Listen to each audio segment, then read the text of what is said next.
வணக்கம் அனைவருக்கும் நன்றி. ஒரு விஷயம்னா உடனே தாவி குதிச்சிடுறது தான் என்னுடைய பழக்கம். நேரம் கட்டுதச்சே எல்லா பாத்திரங்களுமே ஒவ்வொரு சிக்கல்களை கொண்டு வரும். அதை மீறித்தான் சக்சஸுக்கு போகணும். எது சக்சஸ்ன்னு தெரியாது நமக்கு. அந்த இருட்டில் ஒரே வெளிச்சம் நம்ம மேலே போட்டிருக்கிற லைட்டு தான். மற்றபடி டைரக்டருக்கு எனக்கு எல்லாருக்குமே ஆசை இருக்கும். ஆனால் எந்த திசையை நோக்கி போகிறோங்கிற ஒரு பதட்டம் உள்ளுக்குள்ளே இருக்கத்தான் செய்யும். அதை நீக்குவதற்கு சின்ன சின்ன விஷயங்கள் நடக்கும். ஒரு காட்சி முடியும் போது டைரக்டருக்கு முகத்தில் இருக்கிற புன்னகை, அவர் எந்திரிச்சு ஓடி கை குலுக்கிற ஒரு சந்தோஷம், அல்லது இப்படியே இருக்கட்டும் சார், இன்னும் ஒன்று அப்படியே பண்ணிடலாம் சார்ன்ற ஒரு ஆர்வம். பக்கத்தில் கூட இருக்கிற நடிகர்கள், நான் நேற்று பார்த்தேன் சார், அந்த டப்பிங் போது பார்த்தேன் சார் அப்படின்னு சொல்கிறது, இவைகள் தான் கொஞ்சம் கொஞ்சமாக light at the end of ஏதாவது புறப்படும் போது தடுக்கல்பாங்க. அந்த மாதிரியும் நிறையா நடந்திருக்கு இந்த படத்தில். அதெல்லாம் பார்க்கும்போது இவ்வளோ கஷ்டப்படுறோமே, இதெல்லாம் போய் சேருமாங்கிற சந்தேகங்கள் வலுக்கும். விபத்துக்கள், கோவிட், கூட நடித்த கலைஞர்கள் பேசிகிட்டு இருந்தோம், நல்ல ஆரோக்கியமாக பேசிகிட்டு இருந்தோம், சரி நாளைக்கு பார்க்கலாம் அப்படின்னு சொல்லிட்டு போகிறவங்கள பார்க்க முடியாமல் போகிறது, இதெல்லாம் ரொம்ப பயமாக இருந்தது. இவ்வளவு நிகழ்வுகள் ஒரே படத்தில் எனக்கு இதுவரை நடந்ததில்லைன்னு சொன்னால் அது மிகையாகாது. விபத்துக்கள், ஒரு அகால மரணங்கள் என்று பல.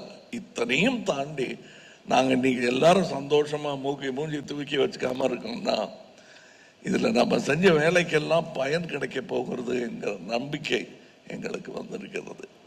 அது ஒவ்வொரு நாளும் நாங்கள் உறுதிப்படுத்தி. நேற்று கூட ஒரு டெக்ஸ்ட் அனுப்பிச்சிருந்தார் ஒரு சென்சாரில், எல்லாருக்கும் பிடிச்சிருந்தது சார்ன்னு. அவங்க ஜாஸ்தி பேசவே மாட்டாங்க, ஏன்னா பேச்சு கொடுத்தா அது வேற எதுக்கு வம்பு, இது சொன்னாங்க விட்டுட்டாங்க, கொஞ்சம் கருணையாக அதிகமாக காட்டிட்டாங்க சங்கருக்குன்னு சொல்லிடுவாங்க. அதனால் வழக்கமாக சென்சாரில் இருக்கிறவங்க வணக்கம் அப்படின்ட்டு போயிடுவாங்க, நல்லா இருந்தது சார்னு. அதை தான் நேற்று அவர் அனுப்பிச்சிருந்தார் எனக்கு டெக்ஸ்டான்னு நினைக்கிறேன். இந்த மாதிரி தருணங்கள் இன்னும் நிறைய வரும் என்று நான் நம்புகிறேன். அதாவது நாங்கள் ஃபஸ்ட்டு இந்தியன் எடுக்கும்போது அதான் தமிழ்லேயே ரொம்ப அதிகமான பட்ஜெட். பயமாகவே இருந்தது, அது ஒரு குற்றச்சாட்டாகவே வைக்கப்பட்டது. ஆனால் இப்போ பார்க்க அந்த இந்தியன் குடும்பம் ஒரு நடுத்தர குடும்பம் தான். இது நல்ல வசதியான குடும்பம். எல்லாம் தைரியமாக இறங்கி செஞ்சுருக்காரு.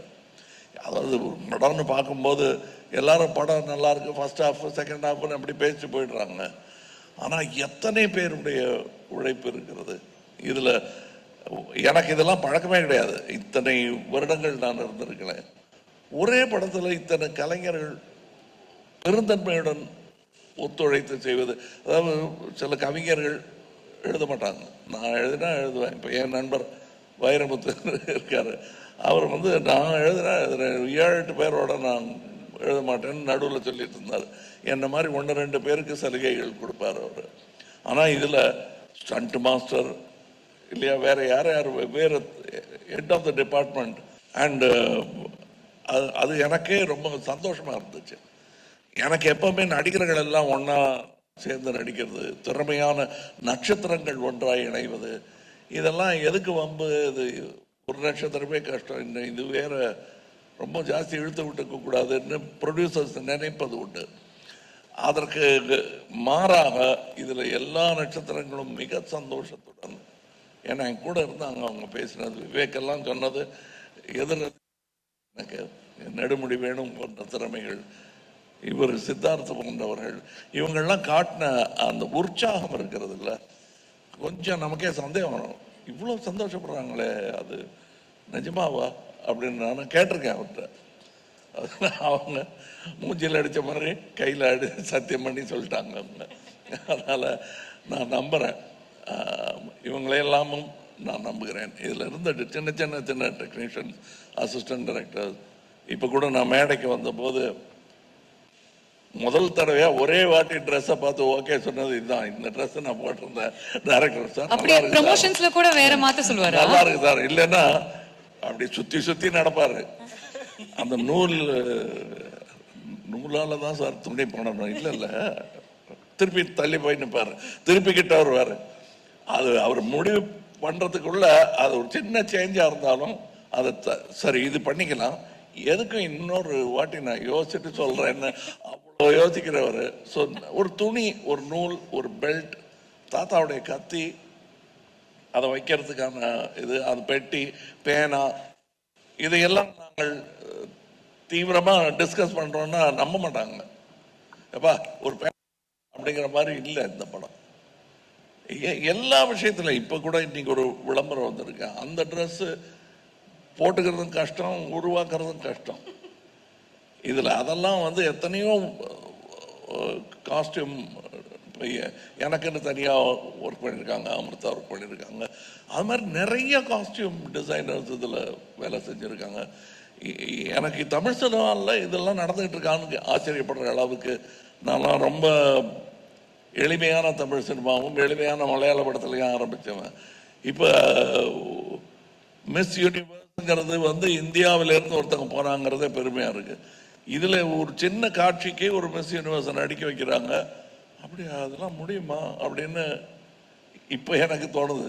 நான் மறுபடியும் ரசிகனாகி இதெல்லாம் வந்து யோசிப்போம்.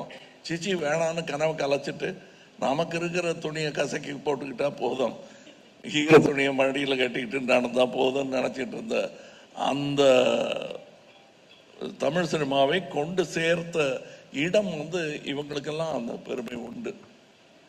வர்த்தகத்தை மட்டுமல்ல, நம்ம நினைச்ச கனவுகளை எல்லாம் நினைவாக்கி பார்க்கும் அந்த தொழில்நுட்பத்தை இங்கே கொண்டு சேர்ப்பதற்கு எல்லாரும் முயற்சி பண்ணுறாங்க, நானும் முயற்சி பண்ணுறேன். அதை வெற்றிகரமாக இன்னும் சீக்கிரம் என்று செய்வதற்கு காரணம் இது போன்ற முயற்சிகள் தான். அதில் நானும் பங்கு பெறுகிறேன் என்பது, இவர் சொன்ன மாதிரி சில நேரங்கள் எவ்வளவுதான் நட்சத்திர அந்தஸ்தை நீங்கள் கொடுத்தாலும் எங்களுக்கு அந்த பழைய ஞாபகங்கள் விட்டு போகாது. ஸோ இவ்வளோ தூரம் வந்துட்டோமா, நிஜமாக வந்துட்டோமா. அந்த கிள்ளி பார்க்கும் தருணங்கள் அனைவருக்கும் உண்டு, நடிகர் திலகத்துக்கும் உண்டு, மக்கள் திலகத்துக்கும் உண்டு. அப்படின்னா உலக நாயகனும் உண்டு தானே. முதல்ல இந்த படத்தை பார்க்க போகிறவர்கள், தேங்க்யூ, பார்க்க போகிறவங்க சாதாரண ரசிகர்கள், நானும் அதான்னு வச்சுக்கங்களேன். இப்போ என்ன செய்ய போகிறாங்க? இப்போ எனக்கு பதிலாக இன்னொரு நடிகரை வச்சே ஒரு இந்தியன் 2 பண்ணுறாருன்னு வச்சுக்கோங்க, அவரோட தம்பி வந்துட்டாருங்க அப்படின்னு பண்ணுறாருன்னு வச்சுக்க. நான் என்ன வழக்கமாக சொல்லுவேன்னா, அது வயிற்றுச்சல் கூட கிடையாது, அதான் பார்த்துட்டோமே என்ன இருக்குது அப்படின்னு. பழம்புளிக்கம்ங்கிற ஒன்று இருக்கும். இன்னொன்று என்ன சொல்லுவேன்னா, தாத்தா வருவார், அந்த உரமம் குத்துவார், அவ்வளோதானே. அதான் பார்த்துட்டோமேங்கிறது தான். அந்த கடும் விமர்சனம் அதான் வைப்பாங்க ஃபஸ்ட்டு. எல்லா வெற்றிக்கும் முன்னாடியே அது ஒன்று. தெரியுமே, சங்கர் படம்னா நிறைய பாட்டு, பிரம்மாண்டம் அவ்வளோதானே. பிரம்மாண்டம் அவ்வளோதானே, அதை எப்படி நம்ம போய் அவங்க கூட வாதாடுறது?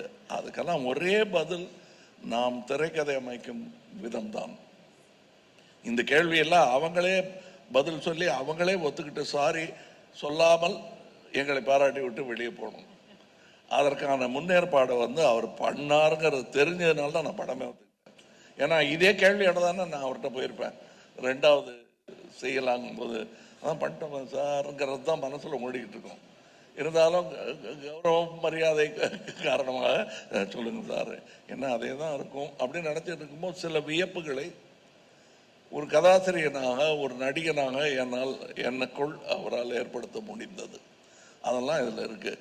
லாங்குவேஜ் பேசுறது, அதான் நீங்கள் பேசியிருக்கீங்களா அப்படின்ட்டா முடிஞ்சு போச்சு. நீங்கள் ஏக்தொச்சிக்கல்லையில் பேசியிருக்கீங்க, மரச்சரித்திரால வட்டார வழக்கு பேசுவீங்க, பிரம்மாண்டில் பேசியிருக்கீங்க, அதெல்லாம் பார்த்துட்டோமே அப்படின்ட்டா எல்லாம் பார்த்துட்ட மாதிரி ஒரு ஃபீலிங் இருக்கும். The way he has brought about it, இந்த படத்துக்கும் அதற்கும் என்ன, இது சும்மா பல்வேறு ட்ரெஸ்ஸில் வந்து நிற்கிற ஒரு அலங்கார பொருளாக இல்லாமல் ஒரு காரணத்தோட அதில் வச்சிருக்காரு. அது கொஞ்சம் கஷ்டமான விஷயம்தான். அதுவும் என்ன பண்ணிட்டாருன்னா, இவர் அந்த மாதிரி வித்தியாசமான மொழிகள் வர்ற நேரத்தில் வசதியாக, நடிகனுக்கு வசதியாக ஷாட் வைக்கல, அவர் கதைக்கு வசதியான ஷாட்டு தான் வச்சார். அவர் நடிகனுக்கு என்னென்னலாம் இடைஞ்சல் உண்டோ, மூஞ்சியில் பிளாஸ்டர் ஒட்டி, ட்ரெஸ்ஸும் போட்டு, லைட்டு நிறைய போட்டு, ஏசிலாம் பண்ணாங்க. பட் அதுக்கெல்லாம் தாண்டி இன்னும் சொல்ல போனால் சில ஷூட்டிங் கேன்சல் பண்ண வேண்டியதாக இருந்தது. உள்ளெல்லாம் எறும்பு விடுற மாதிரி இருந்தது சார், ரொம்ப முடியல அப்படின்னு சொல்லி அரை மனதோட என்னை விட்டாங்க. 3-4 நாள் மறுபடியும் வேலை செய்ய முடியல. இதையெல்லாம் கடந்து எனக்கு இப்போ இந்த காட்சி அமைப்பு சொல்லிட்டு இருந்தேன், வேற்று மொழியில் பேசணும், அதை நீளமான இதில் ஒரே ஷாட்டில் கரெக்டாக இருக்கணும், பல்வேறு ஆக்ஷன்ஸ் அதில் சேர்த்து வச்சிருப்பாரு. இதெல்லாம் நீங்கள் படம் பார்க்கும்போது கிடைக்கிற சந்தோஷம் தனி. செட்டில் இருந்தவங்களே அதை ரசித்தாங்க. இன்னும் சொல்ல போனால் இவரே ரசித்தார் அதை. அதுதான் எனக்கு ஃபஸ்ட்டு ஆடியன்ஸ் ரியாக்ஷன். அதெல்லாம் இருக்கு படத்தில். பட் அது ரொம்ப விளாவரியாக இப்போ நடிச்சு காட்டுன்னு சொல்லி மிமிக்ரி மாதிரி பண்ணி அதை கெடுத்துடக்கூடாது. டெஃபினட்டா இல்ல, நீங்க இவ்ளோ இன்டெப்த் சொல்லும் பொழுது, அந்த காட்சிகள் நாங்க பார்க்கும் பொழுது உங்களுடைய வார்த்தைகள் எங்களுடைய காதுல ஒலிக்கும். We'll remember these words. அதனால இது சூப்பர்ஃபிஷியலா பார்க்க மாட்டாங்க யாருமே. தே நோ எவ்வளோ டெப்த்தோட நீங்க ஒவ்வொரு விஷயத்தையும் யோசிச்சு பண்ணிருக்கீங்க, எவ்வளோ ஹார்ட் ஒர்க்கோடன்னு. இல்லை, ரசிகர்களுடைய கருணைக்கு அளவே கிடையாது. அவங்களுக்கு பிடிச்சு போச்சுன்னா எங்களுடைய ஒரு சில பிழைகளை மன்னிச்சுட்டு நல்லா பண்ணியிருக்காரு அப்படின்றத வழக்கமான ஒரு வார்த்தை, குழந்தைய கொஞ்சிற மாதிரி கொஞ்சிடுவாங்க. அப்படித்தான் என்ன 60-65 வருஷமா கொஞ்சிட்டு இருக்காங்க. அதுக்கு என்றென்றும் நன்றி கடன் பட்டவன். ஏன்னா நான் பண்ண எல்லாமே பர்ஃபெக்டாக பண்ணிட்டேன். நான் உலக சினிமாக்களை நான் பார்த்துக்கிட்டு இருக்கேன். என்னை விட சிறப்பாக நான் செய்த காட்சிகளை வேறு உருவத்தில் அவர்கள் செய்யும்போது அட்டே இப்படி பண்ணியிருக்கலாமேன்னு யோசிக்க வைக்கக்கூடிய இளைஞர்கள் நிறைய பேர் இன்னைக்கு வந்துட்டாங்க. அதுக்கு நடுவில் என்னை அன்பின் காரணமாக மட்டுமே தோளில் தூக்கி வைத்திருக்கிறார்கள் என்ற சந்தேகம் எனக்கு ரொம்ப நாள் உண்டு. எங்களுக்கு 0 டாலரன்ஸ் ஃபார் தரக்குறைவு. 0 டாலரன்ஸ் எனக்கும் உண்டு, அவருக்கும் உண்டு. இது போதும், இதை அட்ஜஸ்ட் பண்ணிக்கலாங்கிறது பண்ண மாட்டாங்க. ரொம்ப முக்கியமான காட்சி, ஒரு உதாரணத்துக்கு ஒரு கண்ணீர் வர்ற காட்சி, ரொம்ப நேரம் நடிச்சிட்டு ஒரு சின்ன பழையா இருக்கும், இருந்தாலும் 2 பேரும் அது திருப்பி வருமா, அதே இடத்துல கண்ணீர் வருமா தெரியாது. ஏன்னா அது என்னையும் தாண்டிய ஒரு உணர்வு. ஆனால் 2 பேருமே அதுக்கு முயல்வோம். அந்த மாதிரி நிறைய இது இருந்திருக்கு. இன்னும் ரொம்ப இது ப்ரெஸ் மீட்டுங்கிறதுனால தற்பெருமை சொல்லிக்கிறோங்கிறது இல்லை. நான்லாம் சத்யா ஸ்டுடியோவில் செட்டு போட்டிருக்காங்க, அடிமை பெண்ணுக்கு பர்மிஷன் கிடைக்குமா, அந்த செட்டு கலைக்கிறதுக்கு முன்னாடி போய் பார்க்கணும்னு ஆசைப்பட்டிருக்கேன். அந்த மாதிரி ஜெய்ப்பூரையே கொண்டு பண்ணியிருக்காங்கன்னு. அந்த மாதிரி படத்துலலாம் நடிக்க முடியுமான்னு ஏங்கினது ஒன்று.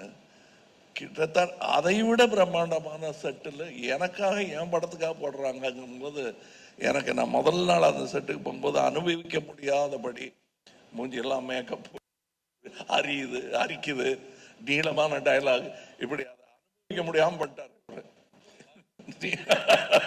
சாரி சொல்றாரு. இப்போ சொல்லிட்டு இருக்கேன், அவர் சாரி சொல்லிட்டு இருக்காரு. அது ஒரு செட்டு போட்டு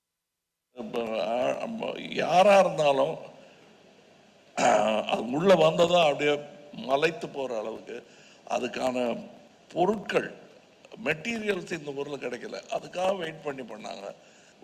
ஒர்த்துட்டுன்னு நீங்களும் பார்க்கத்தான் போறீங்க. அதை நான் சொன்னதுல எந்த இம்மி அளவும் குறையாத அளவுக்கு இருக்கு. அந்த சொல்லிட்டு வியப்பா இருக்கு. அது ஒரு ஒரு ஒரு பாதி படத்தை இதுலயே எடுத்துடலாமேன்னு தோணும். ஆனா அது 10 நிமிஷம் கூட வராது அந்த படத்துல. அந்த மாதிரி நிறைய பிரம்மாண்டங்கள் இந்த படத்துல இருக்கு. அண்ட் டைரக்டர் மாதிரியே கதையும் ஒரு இடத்துல நிக்காது, வேற ஊருக்கு போயிட்டு இருக்கணும். Waiting for it, sir. Really looking forward to it. ஒரு சில லெஜெண்ட்ஸ்க்கு மட்டும்தான் ஒரு குடுப்பினை இருக்கும் அப்படின்னு சொல்லுவாங்க.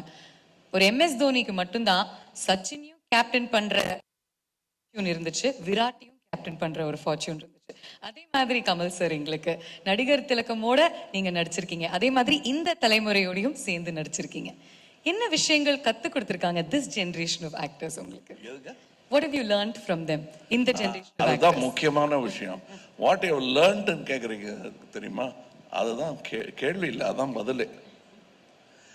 ஏன்னா கத்துக்கிறது முடிஞ்சு போச்சு. ஏன்னா நடிகர் திலகத்தோட தோல் உரைச்சிட்டேன் நான்.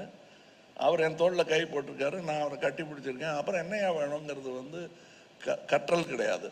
கற்றது புரியாமல் இருத்தல் தான். அது இன்னும் தொடர வேண்டும் அப்படிங்கிறது இந்த 2ஆம் தலைமுறை 3 தலைமுறை எத்தனை தலைமுறை இருக்கோ அவங்களெல்லாம் என்னை விட அதிகமாக கனவு காண்பவர்கள். இந்த தருணத்தில் எனக்கு தான் நட்சத்திர அந்தஸ்து வந்துருச்சு. அதனால கொஞ்சம் என்னப்பா வண்டி லேட்டு, இதுதான் இந்த பந்தாக்கள் தான் பண்ணிட்டு இருக்கோம். ஆனால் எது வேணா நான் பஸ்லையாவது ஏறி வந்துடுறேன் சார், நாளைக்கு இந்த ஷூட்டிங் இருக்குங்க அப்படின்னு கேட்ட அந்த ஆர்வம் நட்சத்திரங்களுக்கு குறையும். அது குறையக்கூடாதுன்னு நினைக்கிறவன் நான். அதை ஃபஸ்ட்டு கற்றுக்கணும். நான் நடிகர் திலகம் அவர்கள் தேவரமன் படத்துக்கு தப்பி தவறி 7 மணி கால் ஷீட்னு சொல்லிடாதீங்க அந்த மனுஷர்கிட்ட கெஞ்சுவேன் நான். 7 மணி கால் ஷீட் சொல்லிட்டா செஞ்சு கஞ்சி போட்ட சட்டையோட ஃபுல் கெட்டப்போட 6:45 சேர் போட்டு வந்து உட்காந்துருவாரு. இப்பதான் ஆணி அடிச்சுட்டு இருப்பாங்க. அப்படிப்பட்ட ஆர்வம் நான் தேவரமகன்ல பார்த்தேன். அதையும் கத்துக்கணும். இவங்களுக்கெல்லாம் இருக்கிற அந்த ஆர்வம் தனியா அப்படியே கிட்டத்தட்ட நாகேஷ் திருவிளையாடல போல மீட்டுப்பாரு. சிவன் வர்றதுக்கு முன்னாடி அது மாதிரி ஷாட் வர்றதுக்கு முன்னாடி இப்படி இவங்க அலையிறது எனக்கு பிடிக்கும். அதை பார்த்துக்கிட்டே இருப்பேன். நான் எல்லாத்தையும் கவனிப்பதற்கு காரணம் தற்காப்புக்காக அல்ல, கற்றலுக்காக. அதனால நான் கத்துக்கிட்டது இந்த 3 தலைமுறைங்கிறது இன்னும் பல வாய்ப்புகள் எனக்கு. கடைசியா டெர்மினஸ்ல ஒரு ஸ்டாப்புக்கு முன்னாடி வண்டி டெப்போக்கு போறதுக்கு முன்னாடிலாம் ஏறி பயணம் பண்ணியிருக்கேன். அது கே சண்முகம் அவர்கள் ஒரு தலைமுறைக்கே தெரியாது அவங்கெல்லாம் அப்படி பெரும் கலைஞர்கள் இருந்தார்கள் என்பது. கேபி சுந்தராம்பாள் அவர்களுடன் பின் வீடு, அவங்க கிட்ட போய் வெக்கமே இல்லாம பழனி அப்போ எல்லாம் பாடி காட்டியிருக்கேன் நான். அவங்களும் அதை கனிவோட கேட்டுக்கிட்டு எனக்கு இட்லி சுட்டு தருவாங்க. அம்மையார்கிட்டயே ஞான இட்லி வாங்கி சாப்பிட்டவன் நான்.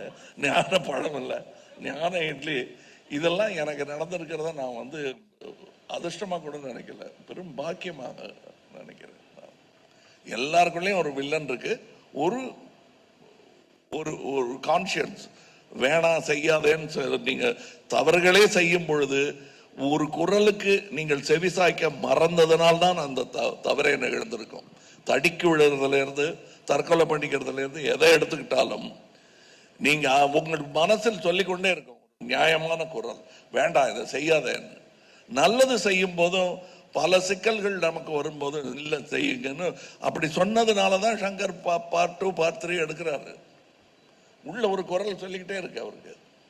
வேண்டாம் இந்த விஷப்பரீட்சை எதுக்குன்னு கூட 4 பேர் சொன்னா கூட அதை விஞ்சி அந்த கருத்தை ஏற்றுக்கொள்ளுதல். அது மாதிரி வன்முறை நமக்குள்ள இருக்கும். கோபம், நாக்க வெட்டணையா அப்படிங்கிறதெல்லாம் செஞ்சு பார்க்க கூடாது. சொல்லி பார்க்கலாம், செஞ்சு பார்க்க கூடாது. அந்த மாதிரி கலையில் அதை சொல்லி காட்டுவது தானே தவிர ரொம்ப சீரியஸா நீங்க எடுத்துக்கூடாது வன்முறையை. எஸ்பெஷலி வருஷத்துல உங்கள் சென்சாரோட எனக்கு எப்பவுமே ஒரு பேச்சுவார்த்தை நடந்துகிட்டே இருக்கும். நல்லபடியாக தான், ஒன்றும் இல்லை. நான் சின்ன பிள்ளையா இருக்கும்போது ஸ்கூல்ல நிறைய கெட்ட வார்த்தை கவிதைகள் எழுதிட்டேன்னு ஒரு கம்ப்ளைண்ட் வந்தது வீட்டுக்கு. அது இதுல இருந்து தப்பிக்கவே முடியாது, என்னை வீட்டை விட்டே துரத்திடுவாங்கிற பயத்தில் இருந்தேன். தகப்பனாரா ஊர்ல இருந்து வரவழைச்சிட்டாங்க எங்க அம்மா. இவர் அதெல்லாம் எடுத்து பார்த்தாரு, என்ன எழுதியிருக்கேன்னு. தமிழ் சந்தம் உதவி தலைய இல்லைன்னாரு ஃபர்ஸ்ட். அதான் பாட்டெல்லாம் நல்லா இருக்கு, தலையும் சரியில்லை. இல்லை கெட்ட வார்த்தையெல்லாம் எழுதியிருக்கேங்க. ஆமா, ஒன்று பண்ணு, நீ டாக்டருக்கு படி, இதெல்லாம் பாடமா மாறிடும் அப்படின்னாரு. நீ என்னென்ன வார்த்தைகள் யூஸ் படுத்திருக்கியோ இதெல்லாம் டாக்டருக்கு படிச்சேன்னா அது பாடமா மாறிடும் இல்லையா? உறுப்புகள் பெயரெல்லாம் அதுல சொல்லியிருப்பாங்க, அவ்வளவுதான் கெட்ட வார்த்தை, வேற என்ன கெட்ட வார்த்தை? இல்ல ஆண் மக்கள் தங்கள் செய்ய முடியாத தொழிலை பெண்கள் செய்யும் அந்த பொறாமையில அவங்க அந்த தொழிலை இழிவா பேசுறது தான் கெட்ட வார்த்தை. இவங்களால செய்ய முடிஞ்சிருந்தா அது கெட்ட வார்த்தையாவே மாறி இருக்காது. இவ்வளவுதான். இந்த கெட்ட வார்த்தைங்கிறதுக்கு நான் சென்சாருக்கு விடுக்கும் தூது இது. கலைஞன் ஒரு ஜெயகாந்தன் மாதிரியா இருக்கிற ஒரு எழுத்தாளர் தன் கதையை, தன் கேரக்டரை ஆழ பதிவு செய்வதற்கு இந்த கெட்ட வார்த்தைகள் மிகவும் பயன்படும். கெட்டதையும் நல்லதையும் பக்கத்தில் வச்சாதான் இது உப்பு இது காரம்னு தெரியும். Beautiful. அதனால சென்சார் கிட்ட நான் விடுக்கும் வேண்டுகோள், இந்தியன் படத்துக்கு இல்ல, அதான் முடிச்சு சர்டிபிகேட் வாங்கிட்டு வரேன்னு நினைக்கிறேன். நான் விடுப்பது இனி எழுதவிருக்கும் படங்களுக்கு. ஏன்னா நீங்க தடுத்துட்டதுனால என் பிள்ளைகள்லாம் தெருவில் கெட்ட வார்த்தை கேட்காம தப்பிச்சிருப்பான். கண்டிப்பா எல்லாரும் எல்லா நேரமும் கேட்டுக்கிட்டு இருக்கிற வார்த்தை, அதில் எது தரம் குறைந்தது, எது தரம், நம்ம போடுற சட்ட கலர்ல எது வசதியானது, எது விலை குறைந்தது, எது காடியானது, எது கம்மியானதுங்கிறத நம்மளை முடிவு பண்ண வைப்பது நம்முடைய சுற்றுச்சூழல் தானே. அந்த மாதிரி இது நடக்கும். தயவு செய்து இப்ப இவர் காட்டுற வில்லன் இவர் அல்ல. ஆனா அந்த வில்லன் அவர் யோசிக்கிறாரு, இப்படி ஒருவன் இருப்பது சமுதாயத்திற்கு கேடு என்று. இதெல்லாம் அனுமதிக்கணும், காட்டணும். இன்னும் வன்முறையினால் வரும் வன்முறையை சந்தோஷமான நிகழ்வா படத்துல காட்டாம அது வலிக்கிற மாதிரி காட்சிகளா அதை காட்டினோம்னா வாழ்க்கையில நிகழாது. இது தூது, அவ்வளவுதான்.